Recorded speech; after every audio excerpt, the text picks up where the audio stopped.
EAFC 25 öffnet seine Pforten, das heißt für uns, es geht wieder rein in den Karrieremodus. Willkommen zu unserem ersten Karrieremodus-Projekt und zwar mit Preußen Münster. Das habt ihr bestimmt.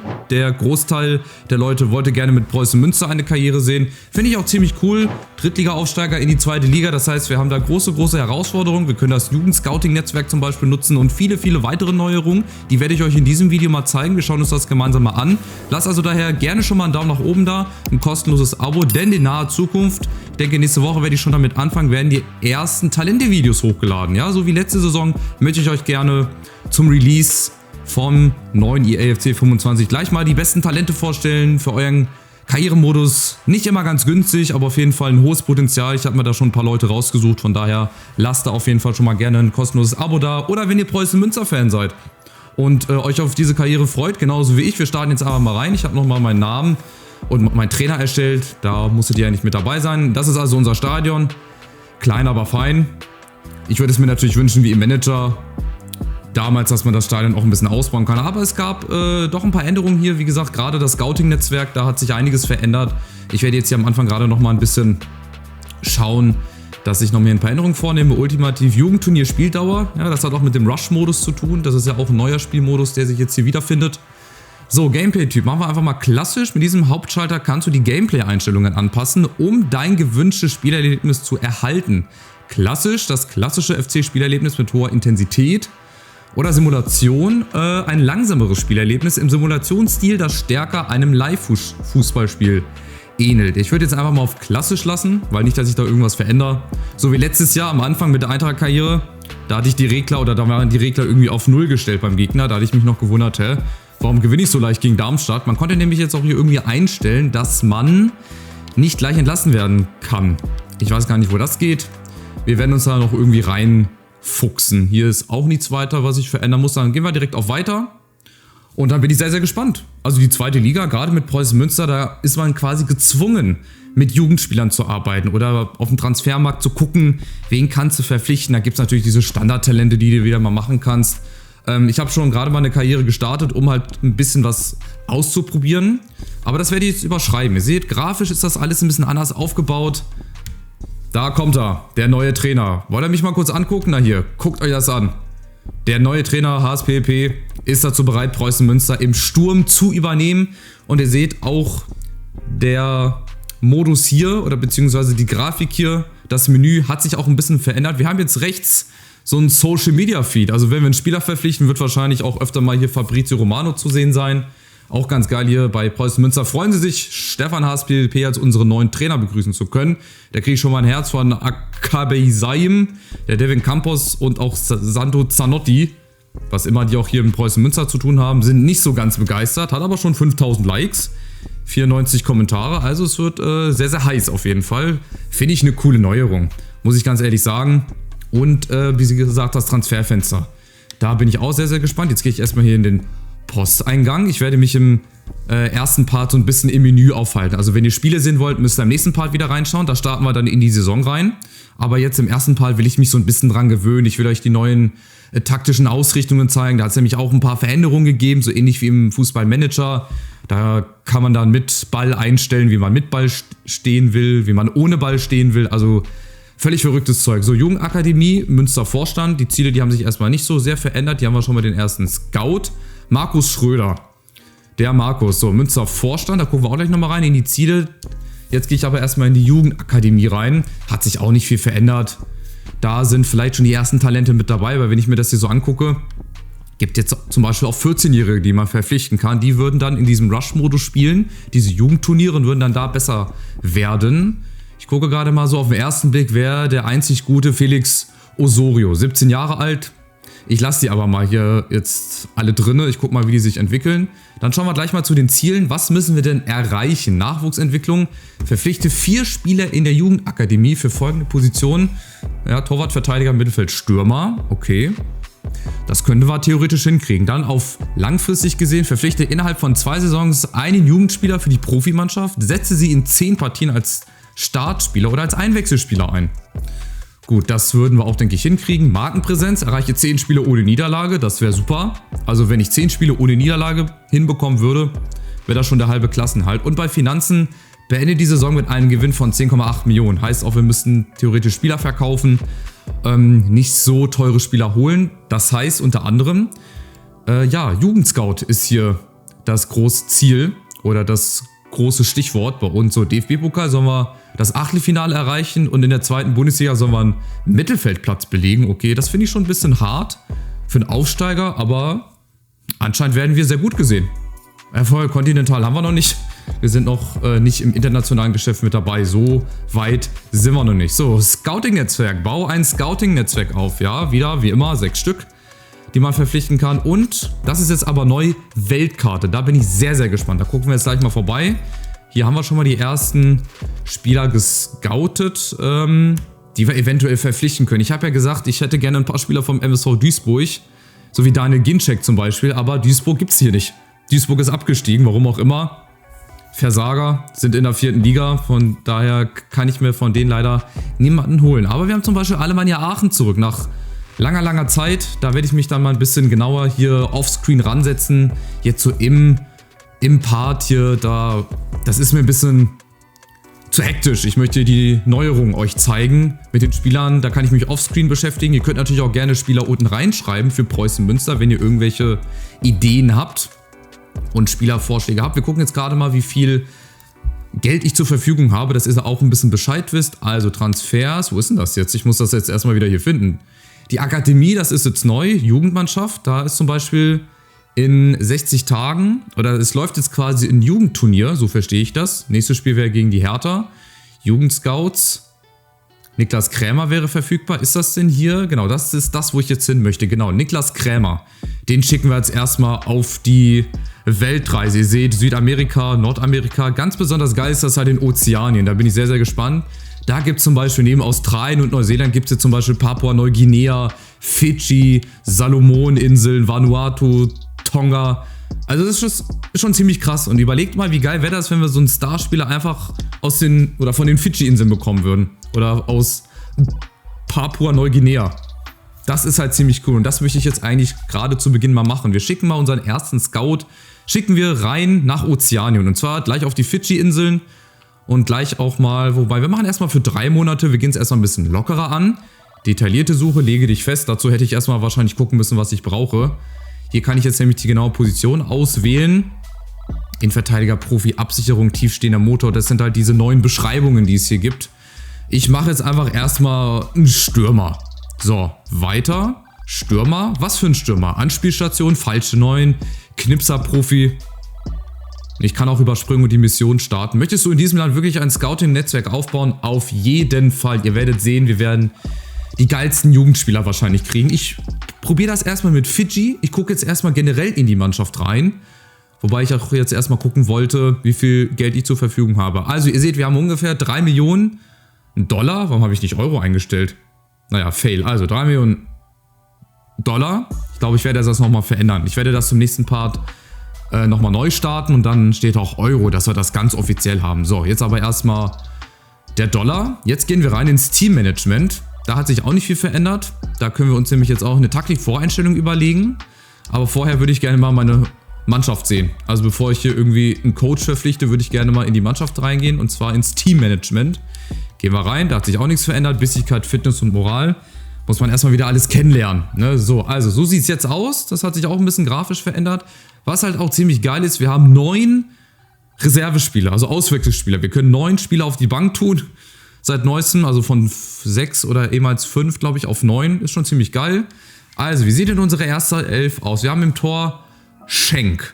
Dann haben wir Kirkeskov in der Verteidigung, Frenkert und Paetov. Frenkert ist zum Beispiel eine Position, da würde ich nochmal einen besseren Innenverteidiger gerne holen. Dann haben wir Herr Horst als Rechtsverteidiger. Da hätten wir noch Schad und Bolay. Hier hätten wir noch Scherder, Kulis, Kok, Wrovca, glaube ich, so heißt er. Der war auch mal bei Wiesbaden, glaube ich. So, dann haben wir mit Hendricks hier, Jimi Hendrix oder was, haben wir den besten Spieler, glaube ich, des gesamten Kaders. Das wäre zum Beispiel auch eine Position, da können wir nochmal gucken. Zentral defensives Mittelfeld. Ich werde nämlich auch mit einem 4-2-3-1 erstmal beginnen, meiner Lieblingsposition. Aber die kann man dann wahlweise bei den Taktiken auch, ja, umändern. Ich muss euch das zeigen. Jetzt so von der Erklärung her finde ich das ein bisschen schwer. Dann haben wir Mees auf der rechten Seite, Lorenz links. Da haben wir zum Beispiel noch Makrides, Amenido War der nicht bei St. Pauli? Ich bin der Meinung, der war vorher bei St. Pauli. Der könnte da eventuell spielen. Dann Rudowski und vorne Badmatz. Die haben beide dafür gesorgt, dass Münster jetzt da spielt, wo sie spielen. Da haben wir zum Beispiel auch Buchama vorne im Sturm. Haben wir auch noch Nemeth. Also wir haben schon so einen durchschnittlich guten Zweitligakader. Natürlich muss der verstärkt werden, auf jeden Fall. Jetzt gehen wir zu den Taktiken rein. Das ist nämlich neu. Wir gehen mal hier rein in die Standardaufstellung. Ich werde die Formation nämlich jetzt mal umstellen und zwar auf ein kompaktes 4-2-3-1. Da könnt ihr also wahlweise die normalen Formationen dann auswählen und ihr seht schon, die Spieler, die haben jeweils ja, eine bestimmte Rolle. Also Motor, Absicherung, dann bei Bazzoli ist zum Beispiel der tiefstehende Motor, der lässt sich dann zum Beispiel in die Verteidigung fallen. Wir haben nämlich einmal oben die Aufstellung ohne Ball, also wenn wir verteidigen müssen. Dann haben wir nämlich mit Ball. Das sähe dann nämlich ein bisschen breiter aus, je nachdem wie wir das jetzt gleich einstellen, beziehungsweise was für Rollen die Spieler bekommen. Und dann seht ihr das Ganze nochmal hier im Detail. Das wäre halt standardmäßig. Ich könnte auch jetzt zum Beispiel den Spielaufbaustil verändern und sagen, ach los, komm, ich mach mal Konter. Das würde aber nicht funktionieren, weil wir haben ja hier Balance, Flügelspiel. Ich würde aber gerne auch Konter spielen. Ich glaube, das habe ich in meinem Ultimate-Team. Oder ich mache einfach mal individuell. Ich mache es einfach mal individuell, dass ich Freiheiten habe. Nicht, dass ich irgendwo dann den Regler nicht verschieben kann, weil das dann nicht passt mit der Taktikvoreinstellung und so weiter. Ich lasse es einfach individuell. 4-2-3-1 kompakt. Spielaufbaustil ist jetzt ganz, ganz entscheidend. Das hat sich quasi auch im Gegensatz zum letzten Jahr nicht geändert. Unten seht ihr dann nochmal ein paar Stichworte. Die grünen Haken, was also gut funktioniert und wo man ein bisschen aufpassen muss. Ja, bei der Balance zum Beispiel wäre dann ein unbeständiger Spielaufbau, ein eng stehendes Team, also man hätte nicht so viel Platz auf den Außen. Das ist quasi wie im Fußballmanager, im Footballmanager. Das finde ich ziemlich cool, dass man einmal eine Aufstellung hat ohne Ball, wenn man verteidigen muss und dann, wenn man selber angreift. Und ich möchte ja gerne, auch mit Münster möchte ich angreifen. Ich möchte nicht hinten drin stehen, ich möchte mutig nach vorne spielen, ich möchte möglichst viele Tore schießen. Ja, und am besten aufsteigen, aber es wird, glaube ich, nicht funktionieren. Gerade nicht, wenn ich auf Ultimativ spiele. Aber wir gucken mal. Also, wir machen mal den Spielaufbaustil Konter. Da die Mannschaft schnell von der Abwehr in den Angriff umschaltet, können die Profis sich hinter die gegnerische Abwehr bewegen. Also heißt erstmal defensiv sicher stehen. Defensiver Ansatz. Ich würde trotzdem defensiver Ansatz nicht ganz so hoch stehen. Ich würde es mal bei einer 60, glaube ich, belassen. Dann würde sich nämlich auch immer unten, je nachdem, wie hoch wir die Linie haben, die Stichpunkte unten verändern. Also wenn wir jetzt hier zum Beispiel hoch stehen, dann wären mangelnde Offensivoptionen, begrenzter Spielraum, wobei wir dann beim defensiven Ansatz bei der Balance, bei 60, hätten wir dann wieder einen einfallslosen Spielaufbau, weiß ich jetzt nicht unbedingt, mangelnde Offensivoptionen, eng stehendes Team und so weiter und so fort. Da müsste man sich nochmal ein bisschen genauer mit beschäftigen. Und jetzt könnte man zum Beispiel hingehen und sagen, okay, wir bearbeiten das Ganze mal bei ohne Ball. Ja, dann gehen wir da rein. Ich würde gerne auf die Spieler gehen. Warte mal, bearbeiten. Kompakt muss ich das hier machen. Oder Spielaufbaustil. Jetzt bin ich am Überlegen. Ich müsste nämlich auch irgendwie rechts hinkommen. Bearbeiten. Wie kann ich das denn machen? Hier zurückstellen. Irgendwo konnte ich jetzt auch rechts reingehen. Oder ist das immer abhängig von den Profirollen? Da muss ich hin. Das habe ich gesucht. Also, wir gehen jetzt erstmal zu mit Ball und individuell ist, glaube ich, ohne Ball. Genau, wir machen mal mit Ball. Zum Beispiel gehe ich jetzt auf unseren defensiven Mittelfeldspieler. Wenn ich da zum Beispiel sage, er soll sich hinten reinfallen lassen, na, der Innenverteidiger-Profi, dann lässt er sich hinten reinfallen, dann sähe das so aus. Dann würden wir mit 3 Mann hinten aufbauen. Ja, das wäre unser Aufbauspiel, unsere beiden Außenverteidiger. Die könnte man dann quasi nach vorne schicken. Diese grünen Bereiche, die zeigen dann immer an, wo der Spieler theoretisch am besten wäre. Also er wäre klar, tiefstehender Motor, das wäre die beste Rolle, die er machen könnte. Er könnte aber auch sich in die Innenverteidigung fallen lassen. Dann haben wir, wie gesagt, 3 Innenverteidiger. Beide Außenverteidiger könnten sich mit nach vorne einschalten und die beiden Halbflügel, Godowski und Mees, die könnten wir die Anweisung geben, dass die sich in die Mitte oder dass sie in die Mitte ziehen sollen. Ja, und so, wie gesagt, da kann man sich wahrscheinlich stundenlang mit beschäftigen. Der Schwerpunkt liegt natürlich hier auf Verteidigen. Wir könnten ihn dann natürlich auch Absicherung, da ist so ein Plus daneben. Das heißt auch nochmal was ganz anderes, das ist auch nochmal neu mit hinzugekommen, dass er das wahrscheinlich nochmal ein bisschen besser ausübt oder dass der da nochmal ein bisschen stärker ist. Da bin ich aber noch nicht dahinter gekommen. Wie gesagt, das ist jetzt die erste Aufnahme hier, der erste Tag, wo das Spiel rausgekommen ist, da muss ich mich erstmal ein bisschen dran gewöhnen. Das würde ich dann halt auch ein bisschen offscreen machen und euch dann zum ersten Spiel zeigen, was ich hier gemacht habe, dass ihr wisst, wie wir ohne Ball spielen. Das wäre dann ein normales 4-2-3-1 und mit Ball würde das dann ein bisschen breiter aussehen. Ne? Das wir dann ein bisschen mehr Platz haben und so würde das Ganze dann im Detail ausgehen. Wir haben dann in-game auch immer mal die Option und wir kriegen dann unten links immer den Hinweis, dass wir die Taktik verändern können, weil es nicht so gut läuft und so weiter und so fort. Das war zumindest in Ultimate Team so. Ich weiß nicht, ob das hier im Karrieremodus auch so abläuft. So, das sind erstmal, glaube ich, die Neuerungen. Ja, Kremer baut ein Transfernetzwerk auf, Trainingspläne ansehen, einen ersten Coach verpflichten können wir auch. Da können wir auch schon mal reingehen. Setze dein Konzept auf dem Rasen um. Da haben wir jetzt gerade Tiki-Taka, glaube ich, ne? Oder was haben wir? Ne, wir haben quasi individuell. Das heißt, wir sind nicht so sehr gebunden an eine bestimmte Aufstellung. Wir verpflichten jetzt mal Adrian Uhlmann. Das ist nämlich der Beste von den Trainern. Und wir setzen den einfach mal, setzen wir den ein? Im Angriff vielleicht? Setzen wir den mal gleich im Angriff ein. Sehr gut. Du hast deinen ersten Coach verpflichtet. Sieh dir an, welche Auswirkungen diese Verpflichtung für die Mannschaft hat. Da würde der Badmatz zum Beispiel schon mal ein paar Stärken mehr kriegen. Aber ich verpflichte auch noch einen fürs Mittelfeld, einen für die Abwehr und einen für den Torhüter. Da würde ich natürlich auch gerne noch ein paar mehr oder ein paar bessere Spieler haben. Aber es ist der 1. Juli. Wir können jetzt mal auf den Kalender blicken. Das ist nochmal das Letzte, was ich mit euch mache. Und dann würde ich den Part tatsächlich schon beenden wollen, weil viel mehr gibt es ja eigentlich gar nicht zu sehen. Finale UEFA Champions League, Kalender, nee, achso, das ist wieder die normale Ansicht. Ja, hat sich auch ein bisschen verändert. Das erste Spiel ist dann quasi gegen Lautern. Auswärtsspiel beim 1. FC Kaiserslautern, DFB-Pokal und dann geht's, nein, ich würde gerne auf die nächste Seite, achso, da oben.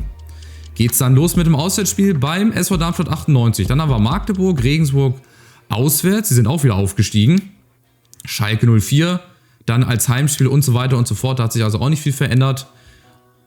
Das ist dann also der Plan. Ich werde jetzt hier die Zeit nutzen, um auf den Transfermarkt zuzuschlagen und dann natürlich auch schon mal hoffen, dass der ein oder andere Jugendscout-Bericht hier fertig ist. Wir können vielleicht nochmal einen anderen jetzt starten, jetzt wo ich weiß, was ich verpflichten muss. Wir holen mal, ja, Faris Saliovic, ne? Die anderen kann ich nicht holen, die sind alle zu teuer.